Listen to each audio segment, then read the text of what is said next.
शापित विशाल पेड़, जिसे tree of the abyss कहा जाता है, अपनी लाल डरावनी जड़ों को नीचे की तरफ फैलाता है जैसे उल्टा टावर, और ये अंधेरी राह बनाता है सीधे अंडरवर्ल्ड तक। जो लोग इस पेड़ में निगल लिए जाते हैं, जैसे छोटी पोमेरियन, वो किसी साधारण तने के अंदर नहीं भटकते, बल्कि सीधे गिरते हैं एक पागल मेज में जहां डायमेंशंस आपस में टकराते रहते हैं, और वो फंस जाते हैं उन विशाल जड़ों के सामने जो रेनबो एनर्जी से धड़क रही होती हैं। पेड़ के बाहर हालात हाथ से निकल जाते हैं। रोड्रिक, सर्वांटी और ओसिरिस अपनी पूरी ताकत झोंक देते हैं ताकि स्टूडेंट्स को बचाया जा सके। उनके अटैक्स बैरियर से टकराते हैं और एक तेज रोशनी चारों तरफ फैल जाती है, लेकिन धुआं हटते ही लाल बेलों की दीवार जस की तस खड़ी रहती है।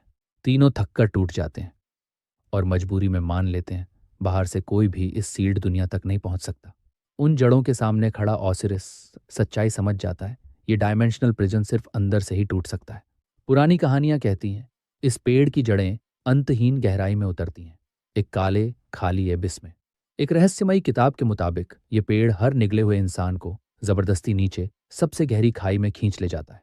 उधर टावर के पहले फ्लोर में, जो पूरा पानी से भरा है, विकोर अब भी उस गॉब्लिन गाइड का गला दबाए खड़ा है। डिकराबिया और छोटा नीला स्पाइडर पास में चुपचाप देख रहे हैं। विकोर की मांग के आगे हार मानकर गोब्लिन अपने गले में कुछ ऊपर खींचता है और अचानक गाढ़ा नीला लिक्विड उगल देता है सीधा विकोर के हाथ में। डेकोराबिया और वो छोटा स्पाइडर उस गंदे लिक्विड को देखकर घिन से मुंह मोड़ लेते हैं। डरा हुआ गोब्लिन कांपती आवाज में पूछता है, क्या ये रिवॉर्ड ठीक है? विकोर के हाथ में अब चमकते हुए ऑब्स हैं। ये मैजिकल कैंडीज हैं जो परमानेंटली स्टैट्स बढ़ाती हैं, लाल स्ट्रेंथ, हरा एगिलिटी और नीला हेल्थ। विकोर तुरंत समझ जाता है हर फ्लोर क्लियर करने पर यही रिवॉर्ड मिलता है। जैसे उसे पहले से याद था, इन्हें खाने से स्टैट्स हमेशा के लिए बढ़ जाते हैं, लेवल से कोई फर्क नहीं। उसे अपने दोस्त पिगी की बात याद आती है, जिसने एक बोर्ड गेम के बारे में बताया था जहां प्लेयर्स लेवल अप करके स्टैट्स बढ़ाते हैं। विकोर समझ जाता है इस पेड़ का सिस्टम भी वैसा ही है। वो अपनी मुट्ठी भींच लेता है, खुद को याद दिलाता है ये कोई गेम नहीं, ये मौत का खेल है। उसे अमदूसियस की सोच याद आती है, जो मानता था इंसानों की असली पहचान बिट्रेयल और बदसूरती है, और इसे साबित करने के लिए उसने ये खतरनाक खेल बनाया। एबिस ट्री लोगों को फंसाता है, उनकी हिंसा को बढ़ाता है और उन्हें सैक्रिफाइस बनाकर अपनी ताकत बढ़ाता है डिस्ट्रक्शन के लिए। विकोर अपनी पिछली जिंदगी को याद करता है। उसने नाइट हाउंड की पहचान छुपाई थी ताकि डीमंस को पता ना चले और वो इस तबाही को रोक सके। अब जब उसे लगता है कि उसकी सारी कोशिशें बेकार गईं, वो खुद को संभालता है और सोचता है बाकी स्टूडेंट्स कहाँ हैं। विकोर गुस्से में मुट्ठी उठाता है और गोब्लिन डर कर हकलाते हुए कहता है उसे सच में कुछ नहीं पता। कांपता हुआ गाइड बताता है इस पेड़ के अंदर स्पेस पूरी तरह बिगड़ी हुई है। लोग कभी भी अलग अलग फ्लोर्स पर पहुंच सकते हैं या शायद कभी मिल ही ना पाए। विकोर उसकी आंखों में देखता है और समझ जाता है वो टावर के रूल्स के बारे में झूठ नहीं बोल रहा। गाइड एक अहम रूल बताता है, अगर कोई एक इंसान भी सबसे नीचे पहुंचकर बाहर निकल गया तो अंदर फंसे सभी लोग आजाद हो जाएंगे, चाहे वो जिंदा हों या मर चुके। इस रूल की वजह से सबके पास सिर्फ दो रास्ते हैं, या किसी और के बचाने का इंतजार करो या खुद वो इंसान बनो जो सबको बाहर निकाले। विकोर जानता है ये चॉइस लगभग नामुमकिन है। एक क्रूर डीमन ने इसे बस निराशा फैलाने के लिए बनाया है। अपनी पिछली जिंदगी में स्टूडेंट्स सिर्फ एक वजह से बच पाए थे और उसी से टावर के सारे सीक्रेट्स लिखे गए थे। वो चमत्कार सिर्फ कर्ज़मॉर्ग की वजह से हुआ था, एक अनप्रिडिक्टेबल जीनियस जिसने अमदूसियस के रूल्स तोड़ दिए और बाद में आयरन ब्लडेड एम्प्रेस बनी। लेकिन इस बार कस ब्रेसलेट ट्रैप से बच गई थी, यानी वो यहाँ नहीं है और इस बार उन्हें बचाने वाला कोई नहीं। विकोर अपने क्लासमेट्स के बारे में सोचता है, पिगी, ट्यूडर, सांचो, बियांका, डोलोरस और सिंक्लर।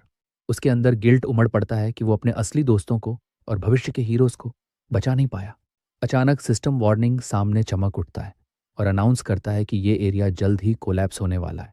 विकोर तुरंत समझ जाता है अब अपनी फेलियर की जिम्मेदारी उसे खुद उठानी होगी। वो मन ही मन कसम खाता है कि वो अकेला सर्वाइवर बनेगा जो इस टावर को जीतकर सबको बाहर निकालेगा। लाल वार्निंग मैसेजेस तेजी से ब्लिंक करने लगते हैं, साफ इशारा टाइम खत्म और विनाश बस आने ही वाला है। इसी केओस के बीच गोब्लिन गाइड अचानक जोर जोर से उबकाई लेने लगता है और एक और चीज गले से बाहर निकालता है। ऊपर से पत्थर गिरने लगते हैं। घबराया हुआ गोब्लिन जल्दी से एक मुड़ा हुआ पार्चमेंट विकोर के हाथ में थमा देता है और कहता है ये आखिरी रिवॉर्ड देना रह गया था। सिस्टम तुरंत पहचान लेता है ये रिटर्न स्क्रोल है जो यूज़र को एक बार ट्यूटोरियल एरिया में वापस ले जा सकता है और उसका लेवल पूरी तरह रीसेट कर देता है। उस पर अजीब सा लिखा है, lord where are you going. कमरा अब तेजी से टूट रहा है। विकर के पास रुकने का वक्त नहीं। गोबलिन मुस्कुराते हुए उसे विदा करता है और उसके बच निकलने की दुआ करता है। विकोर बिना घबराए आगे बढ़ता है, गिरते पत्थरों के बीच आसानी से रास्ता बनाते हुए। पीछे छूटते उस टूटते कमरे में गोबलिन गाइड के चेहरे पर एक खतरनाक मुस्कान फैल जाती है। सिस्टम नोटिफिकेशन आता है। विकोर ट्यूटोरियल जोन से बाहर निकल चुका है। उसका स्टेटस अपडेट होता है। लेवल 1 होने के बावजूद उसके बेस स्टैट्स हैरान कर देने वाले हैं और उसे एक नया टाइटल भी मिल चुका है। उसका नया टाइटल सीवर रैट हंटर उसे रैट्स के खिलाफ एक्स्ट्रा डैमेज देता है और ब्लीडिंग, बर्नस, पॉइजन जैसे इफेक्ट्स को ज़्यादा देर तक बनाए रखता है। दूसरे फ्लोर पर, जिसे फेमिलियर लैंड कहा जाता है, एक उजड़ा हुआ कोर्टयार्ड फैला है। बीच में एक विशाल सूखा पेड़ और चारों तरफ टूटे हुए बिल्डिंग्स। विकोर उस जमीन पर कदम रखते ही रुक जाता है और तुरंत इस जगह को पहचान लेता है। अब एकेडमी यूनिफॉर्म में विकोर छोटे स्पाइडर के साथ चारों तरफ देखता है और चौंक जाता है। वो कोलोसियो एकेडमी के टूटे हुए वर्जन में खड़ा है। डिकरबिया समझाता है, एम्डुसियस ने रियल वर्ल्ड के हिस्सों को निगलकर उन्हें एबिस ट्री का हिस्सा बना दिया है। तभी अचानक एक चमकता हुआ सिस्टम इंटरफेस सामने आता है और सभी बचे हुए 108 स्टूडेंट्स को सेंट्रल प्लाजा में इकट्ठा होने का आदेश देता है। डेकरबिया कहता है, ये अपने दोस्तों को ढूंढने का सही मौका है, लेकिन विकोर के दिल में अजीब सा डर उठता है। ये गैदरिंग, कुछ तो गड़बड़ है। टूटी हुई प्लाजा में बचे हुए स्टूडेंट्स डर से सिमट कर इकट्ठा होते हैं। हर तरफ घबराहट और कंफ्यूजन फैला है। कोई समझ नहीं पा रहा क्या हो रहा है।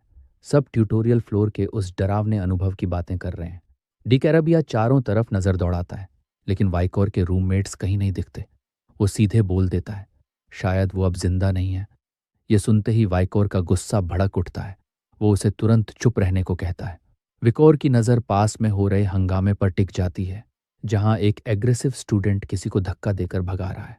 वो देखता है, कुछ आर्म्ड नोबल स्टूडेंट्स एक निहत्थे कॉमनर को घेर कर उसे परेशान कर रहे हैं। वो लड़का जमीन पर गिरा हुआ है और उनसे वेपन उधार देने की भीख मांग रहा है, लेकिन नोबल्स ठंडे अंदाज में मना कर देते हैं। कहते हैं, जो पहले मिला वही उसका। हालात और बदतर हो जाते हैं। एक नोबल उसका बाल पकड़कर उसे जबरदस्ती ऊपर खींचता है और गुस्से में चिल्लाता है, क्या उसे अब तक इस नई दुनिया की सच्चाई समझ नहीं आई। वो तलवार उसके चेहरे के बिल्कुल पास ले जाकर उसे नीचा दिखाता है। कहता है, कमजोर और धीमे कॉमनर्स के पास कोई ऑप्शन नहीं, उन्हें नोबिलिटी के आगे झुकना ही पड़ेगा। उसे छोड़ते हुए वो बुली बेरहमी से कहता है, अगर जीना है तो और मेहनत कर। अब बाकी स्टूडेंट्स को भी समझ आने लगता है, नोबल्स ने इस गैदरिंग को ट्रैप बना लिया ताकि सारे वेपन्स सिर्फ उनके पास रहें। अचानक प्लाजा के बीच में एक बैंगनी डायमेंशनल रिफ्ट फटकर खुल जाती है और सभी स्टूडेंट्स शौक में उसे देखने लगते हैं। उस पोर्टल के अंदर से एक डरावनी आवाज गूंजती है, जो खुशी खुशी 108 पार्टिसिपेंट्स का स्वागत करती है और कहती है, उनका बिहेवियर पहले से ही काफी एंटरटेनिंग है। पोर्टल से एक खतरनाक फरी मॉन्स्टर बाहर आता है। तेज पंजे, नुकीले दांत और खोपड़ी जैसा चेहरा। वो खुद को सेकंड फ्लोर का गाइड फेरी बारगेस्ट बताता है और हंसते हुए पूछता है, ट्यूटोरियल कैसा था। स्टूडेंट्स उस भयानक फेरी को चुपचाप घूरते रहते हैं, लेकिन कुछ घमंडी नोबल्स उसे सीरियसली नहीं लेते। खामोशी तब टूटती है जब लीड नोबल बुली आगे बढ़ता है और कहता है, ट्यूटोरियल कुछ खास नहीं था। वो सीधा फेरी को चैलेंज करता है, जल्दी करो, अगला टेस्ट शुरू करो। वो कॉन्फिडेंटली कहता है, वो इस डंजन को जीतकर लेजेंडरी हीरो बनेगा। वो घमंड में कहता है, उसे डर नाम की चीज नहीं। ये सुनकर बारगेस्ट पागलों की तरह हंसता है और उसकी हिम्मत की तारीफ करता है। तुरंत ट्रायल शुरू करने को तैयार हो जाता है। वो खुशी से अनाउंस करता है, सेकंड फ्लोर का मिशन बहुत आसान है, और बिना वार्निंग के कई पर्पल पोर्टल्स प्लाजा के चारों तरफ खुल जाते हैं। स्टूडेंट्स को पूरी तरह घेर लेते हैं। अभी तक कॉन्फिडेंट दिख रहा नोबल अचानक कांपने लगता है। ठंडा पसीना बहने लगता है, क्योंकि उसके पीछे से एक खतरनाक गुर्राहट सुनाई देती है। वो चारों तरफ से घिर चुका है। आग जैसे सिर वाले डरावने डेमोनिक हाउंड्स धीरे धीरे उसकी तरफ बढ़ रहे हैं और बारगेस्ट हंसते हुए आखिरी रूल बताता है, इस फ्लोर पर बस एक ही काम है, जिंदा रहो।